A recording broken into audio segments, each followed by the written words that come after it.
नमस्कार, मैं हूं मनीषा गुप्ता। कमोडिटी कॉल में आपका स्वागत है। अगर आपने एग्री नॉन एग्री कोई ट्रेड लिया है या फिर किसी कमोडिटीज में फिजिकल पोजीशन लेना चाहते हैं, आप नए निवेशक, किसान या फिर ट्रेडर हैं, कमोडिटी मार्केट्स में सीएनबीसी आवाज के साथ बनाइए स्ट्रैटेजी। आप हमें व्हाट्सएप कर सकते हैं। हमारा नंबर है 7045220000। आप हमें इस नंबर पर सवाल भेज सकते हैं। आपके सवालों पर हमारे एनालिस्ट आपको सटीक सलाह देंगे। आपका पसंदीदा show commodity call Facebook, Twitter पर भी लाइव है। आप हमें सोशल मीडिया प्लेटफॉर्म पर भी सवाल भेज सकते हैं। चलिए शो की शुरुआत करते हैं और सबसे पहले नजर डालते हैं इस वक्त की हेडलाइंस पर। शुरुआती दबाव के बाद तेजी में आए क्रूड, $94 के पार निकला ब्रेंट का भाव, तो एमसीएक्स पर भी भाव 7200 के ऊपर। ओपेक प्लस के उत्पादन घटाने की से कीमतों में आई तेजी। अमेरिका में दरें बढ़ने से पहले सोने पर दिखा दबाव, लेकिन चांदी में आई तेजी। एमसीएक्स पर सोना 50,500 के करीब, तो चांदी 59,000 के करीब पहुंची। निचले स्तरों से खरीदारी आने से कीमतों में आया उछाल। चीन में जारी कोरोना सख्ती और अमेरिका में दरें बढ़ने से पहले कॉपर में आई बढ़त। एमसीएक्स पर कीमतों में 1.5% से ज्यादा की तेजी। एल्यूमिनियम और जिंक भी करीब 1% ऊपर। मांग बढ़ने और जापान की तरफ से बेहतर नंबर्स की वजह से प्राइसेस में सपोर्ट। और कॉटन में लगातार जारी गिरावट पर लगा ब्रेक। एमसीएक्स पर नवंबर वायदा पहुंचा 30,000 के पास, लेकिन अंतर्राष्ट्रीय बाजारों में भाव 22 महीने के लोज पर। शुरुआत यहां पर सोने के साथ कर लेते हैं, जहां पर देश में सोने की मांग लगातार बढ़ती नजर आई है। ये कहना है वर्ल्ड गोल्ड काउंसिल का, जिसके मुताबिक 2022 में सितंबर तक सोने की मांग में 14% की बढ़त देखने को मिली है। फोर्थ क्वार्टर में मांग थोड़ी सी गिर सकती है। वहीं अमेरिका में दरें बढ़ने से पहले एमसीएक्स पर हमने सोने को दायरे में कारोबार करता हुआ देखा है। काफी हद तक जो लेवल्स यहां पर धनतेरस, दिवाली पर बने थे, उसके आसपास ही हमने यहां पर कारोबार बनते हुए देखा है। आगे जाके कैसी रह सकती है मांग, दिवाली के बाद अब किस तरह की खरीदारी है, सोने की चाल कैसी रह सकती है, इस पर बात करने के लिए हमारे साथ पृथ्वी फिनमार्ट के मनोज कुमार जैन, एसएसजे फाइनेंस के Priyank Upadhyay, India bullion and jewellers association के नेशनल प्रेसिडेंट पृथ्वीराज कोठारी और पोपले ग्रुप के डायरेक्टर राजीव पोपले हैं। आप सभी का कार्यक्रम में स्वागत है। कोठारी जी, आपसे पहले जानना चाहेंगे, जिस तरह की वर्ल्ड गोल्ड काउंसिल की रिपोर्ट है जो दिखाती है कि पहले 3 क्वार्टर्स इस साल के तो अच्छे बीत रही हैं, मांग में 14% का इजाफा भी आता हुआ नजर आया है। सबसे पहले आप इस रिपोर्ट को कैसे देखते हैं? किस तरह की मांग फिलहाल यहां पर बनती हुई नजर आती है? किस तबके से ये है मांग? देखिए, सबसे पहले तो मनीषा जी, ऐसा है कि प्राइस एक रेंज बाउंड में हो गया है। गोल्ड $1620 से लेके 1700 के इन बिटवीन है। थोड़ा रुपी डेप्रिशिएट उसका इफेक्ट कर रहा है।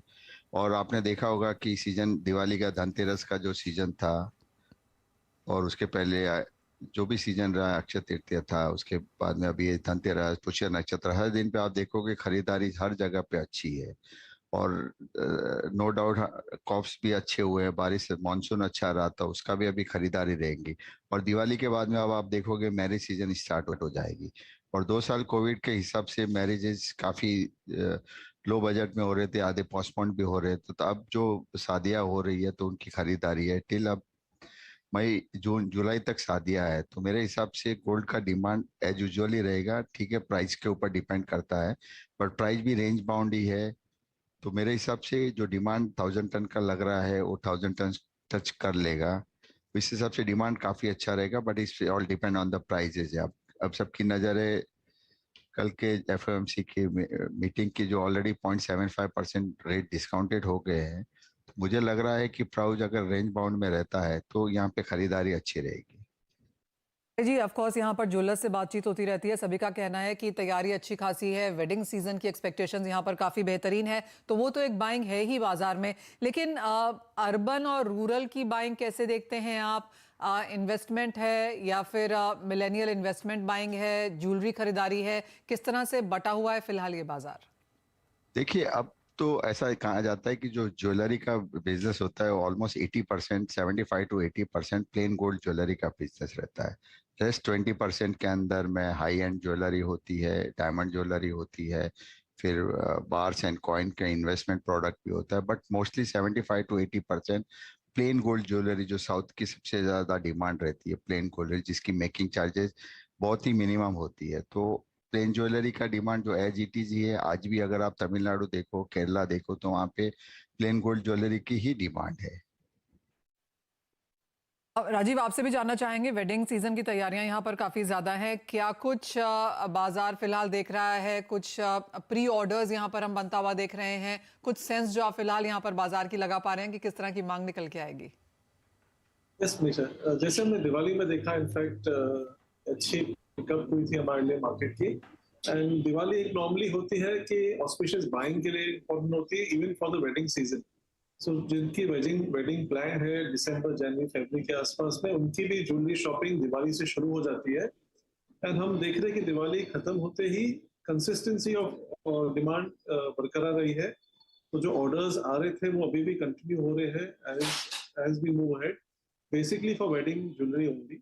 एंड जो वेडिंग की डिमांड आ रही है वो ऑर्डर्स पे शुरू होती है एंड कंसिस्टेंटली डिमांड कंप्लीट होती है वेडिंग्स में।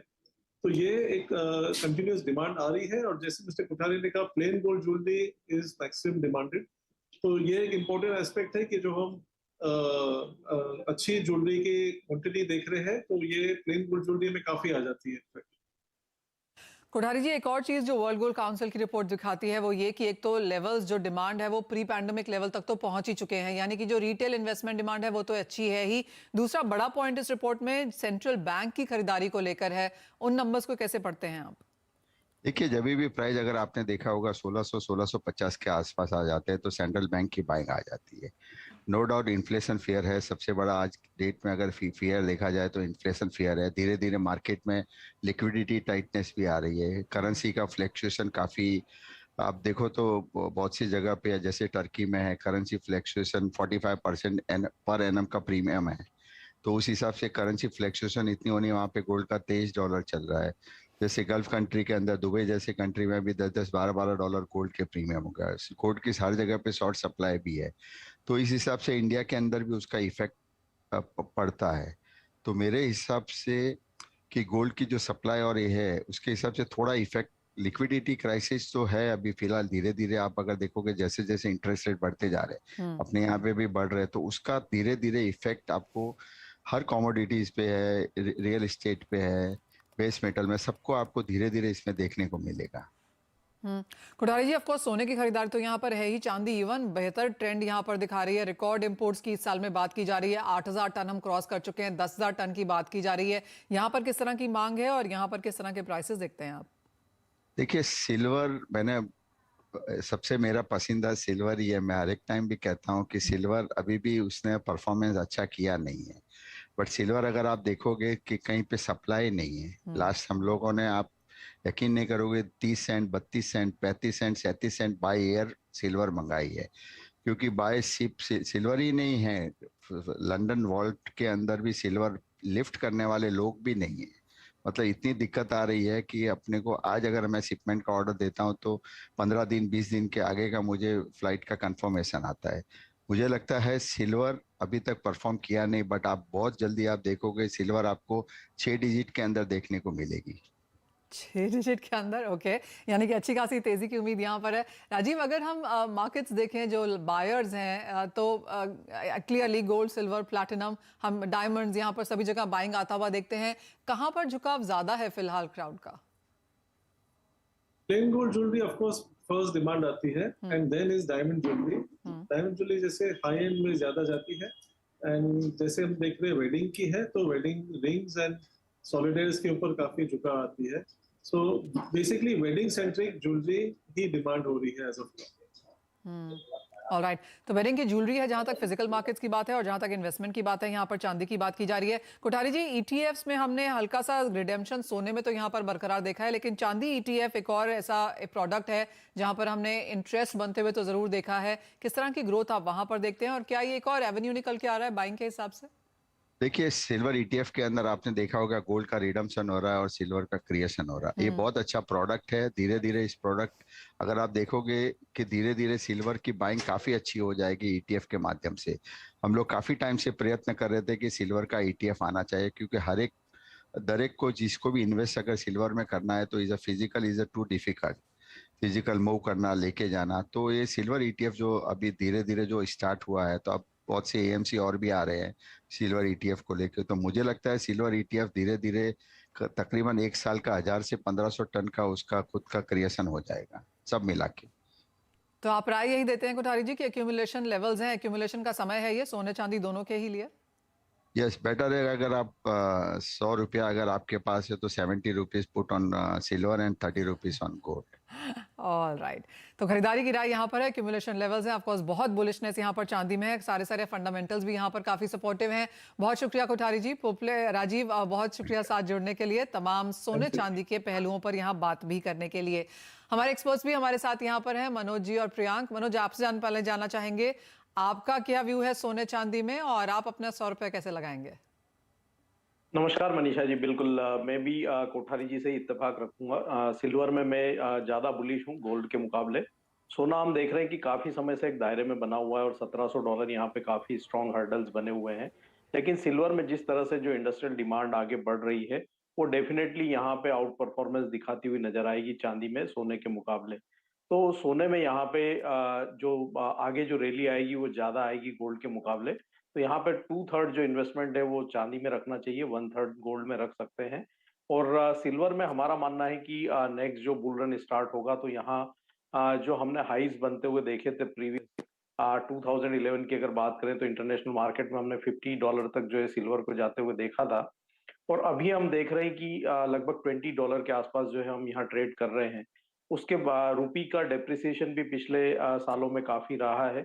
उसके बावजूद अभी भी हम चांदी को जो है 60,000 के आसपास ही ट्रेड होते हुए देख रहे हैं।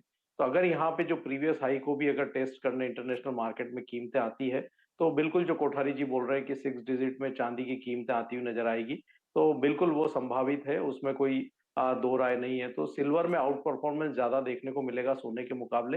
लेकिन हाँ, गोल्ड भी जिस तरह से जो ग्लोबल इन्फ्लेशन है और जिस तरह से जियोपॉलिटिकल टेंशंस है, तो वो कीमतों को सपोर्ट करते रहेंगे। और लोअर लेवल्स पर हम देखते हैं कि यहाँ पे ग्लोबल सेंट्रल बैंक्स की भी बाइंग आती हुई नजर आती है, तो वो कीमतों को सपोर्ट करती रहेगी। सोना एक दायरे में ट्रेड दिखा सकता है, लेकिन चांदी में यहाँ पे अच्छी बढ़त की संभावना नजर आती है। ओके प्रियांक, आपका पोर्टफोलियो क्या कहता है? जी, मोर और less the same view is there. Silver आप अगर चार्ट्स पे भी देखोगे, when we do the ratio analysis में भी क्लियरली आउट परफॉर्मेंस दिख रहा है सिल्वर का compare to gold. And overall देख रहा हूँ कि मैं जिस तरह से अभी जो फोकस रहेगा in the very short term perspective, FOMC का जो फेड का रिजल्ट आएगा, तो मोर और लेस 75 बिप एक्सपेक्टेड है एंड वो प्राइस इन भी है। मार्केट कमेंट्री पे ज्यादा ध्यान देगा। अगर इन्फ्लेशन के डेटा टेपरिंग के आते हैं और टॉपिश होते हैं, एंड प्लस जिस तरह से एफओएमसी में 3-4 लोगों ने ये भी सजेस्ट किया है कि रेट हाइक थोड़ा स्लो डाउन किया जाए, तो वो एक एक्सपेक्टेशन है जिससे हमने डॉलर इंडेक्स में 115 ऑड लेवल से एक स्टीप करेक्शन टुवर्ड्स 109 देखा था, और फिर से हम एक रिबाउंड में 111 के आसपास ट्रेड कर रहे हैं अभी। पर मोर और लेस मुझे from the technical point of view dollar index 115 cross कर पाना इमीडिएट बेसिस पे काफी डिफिकल्ट लगता है। And I am expecting lower levels in dollar index, तो उसका एक clearly support gold silver as a bullion pack को and even commodity as a basket को मिलेगा। And compare to gold and silver, bet will be on silver mode. अगर 100 रुपए लगाने हैं तो मैं सजेस्ट करूंगा कि 75 on silver and 25 on gold. Alright, तो चांदी क्लियरली एक विनर के यहाँ तरीके से यहाँ पर इमर्ज हो रही है। चांदी पर सभी का भरोसा भी है और अच्छी खासी बढ़त की उम्मीद भी। लेकिन इसी के साथ एक ब्रेक के लिए रुकेंगे। जब लौटेंगे तो अपने एक्सपर्ट से उनके टॉप ट्रेड्स तो लेंगे ही, साथ ही अपने दर्शकों को जोड़ेंगे अपने साथ, उनके भी सवाल लेंगे साथ।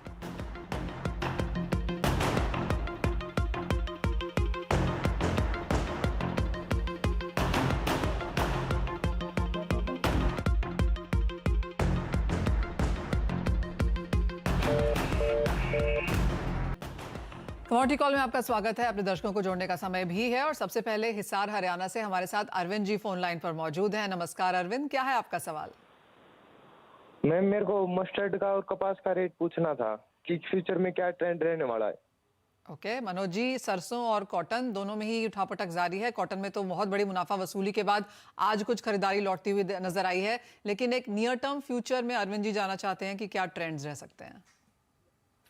बिल्कुल, यहाँ पे अगर कॉटन की बात करें तो इंटरनेशनल मार्केट में लोअर लेवल से रिकवरी देखने को मिली है, जिसके चलते आज यहाँ भारतीय बाजारों में भी सुधार है।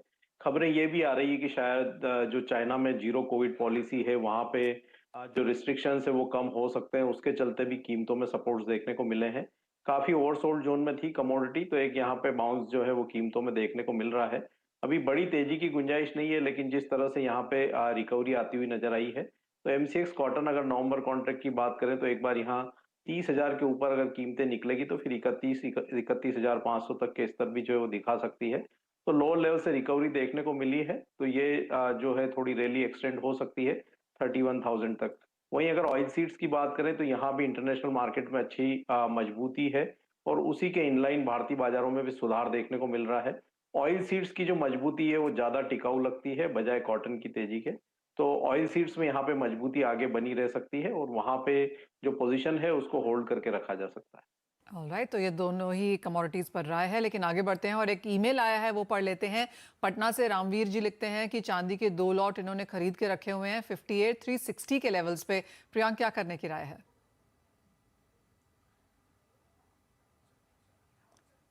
प्रियांक, आप म्यूट पर हैं। जी, डेफिनेटली वो होल्ड कर सकते हैं। अभी 59,350 के आसपास के रेट्स चल रहे हैं। ट्रेलिंग स्टॉप लॉस इस्तेमाल करना चाहिए। अराउंड 58,000 का एक ट्रेलिंग स्टॉप लॉस मेंटेन करना चाहिए। And on the higher level 60,000 60,300 के लेवल्स आते हैं, तो वहां पे पार्शियल बुकिंग किया जा सकता है। ऑलराइट, आप इन द मनी हैं, होल्ड करें और यहाँ से भी तेजी की ही उम्मीद है। लेकिन हमने आपके टॉप पिक्स भी लेने हैं, और प्रियांक, आपका टॉप ट्रेड्स आज के बाजार में कहाँ है? आज हमारी टॉप पिक कॉपर में रहेगी। हमने देखा है कि आज कॉपर में एक अच्छा खासा बुलिश टोन है, तो ये कंटिन्यू रहेगा towards 665 670 in short to medium term. तो यहाँ पे बाई की सलाह रहेगी अराउंड 653 के आसपास। 645 का स्टॉप लॉस रहेगा एंड 665 के टारगेट्स रहेंगे। और दूसरी पिक हमारी एनर्जी कॉम्प्लेक्स से क्रूड ऑयल में रहेगी। क्रूड में भी आज बुलिश साइड का ट्रैक्शन दिखा है और ये कंटिन्यू रहेगा। तो यहाँ पे बाई की सलाह रहेगी अराउंड 72.20 के आसपास। 7080 का स्टॉप लॉस रहेगा एंड 7430 के टारगेट्स रहेंगे। ऑलराइट, तो खरीदारी की राय यहाँ पर दोनों ही कमोडिटीज में आती हुई। मनोज जी, आपकी टॉप पिक्स कहाँ हैं एग्री में? यहाँ कॉटन सीड ऑयल के एक दिसंबर वायदा में 2520 के स्तर पर बाइंग की रिकमेंडेशन रहेगी। 2460 का स्टॉप लॉस लगाएं, लक्ष्य रहेगा 2620 रुपए का। वहीं दूसरी पीक रहेगी ग्वार सीड नवंबर वायदा में, यहाँ भी 4580 पर जो है बाइंग की जा सकती है 4520 के स्टॉप लॉस से। लक्ष्य रहेगा 4740 का। खरीदारी की राय यहाँ पर भी आती हुई कमोडिटीज में। लेकिन इसी के साथ शो समेटने का भी समय है। प्रियांक, मनोज जी, बहुत शुक्रिया आज साथ जुड़ने के लिए। इसी के साथ मुझे भी दीजिए इजाजत। ब्रेक के बाद लेकर आएंगे आवाज समाचार।